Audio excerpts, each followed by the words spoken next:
le contournement de Bénac a nécessité 3 opérations de fouilles archéologiques.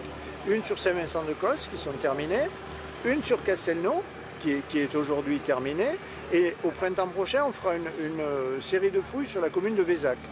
Chaque fois, les fouilles sont faites, vous vous en doutez, sous les contrôles de l'État, du ministère de la Culture, sous les contrôles de la DRAC. Et quand on fouille, d'abord, s'il n'y avait pas les travaux, on est dans des fouilles préventives.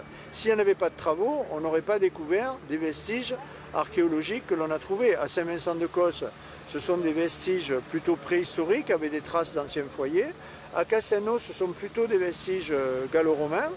Mais aujourd'hui, ces vestiges-là sont tout à fait communs, hein, et ne méritaient pas d'être conservés. C'est ça la difficulté, c'est qu'on ne peut pas conserver dans notre pays tous les terrains où l'on trouve quelque chose. Vous savez, en Dordogne, s'il fallait garder tous les terrains où on a découvert un silex, ben, je peux vous dire que la moitié de la Dordogne, il ne se ferait rien. Et notamment dans les zones de vallée.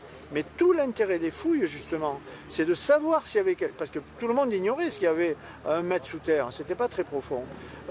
Tout l'intérêt des fouilles, c'est justement d'arriver à répertorier, à classer, à photographier. Tout ça est archivé de façon à ce qu'on ait la connaissance. Mais on ne peut pas conserver la France entière figée aujourd'hui. Voilà.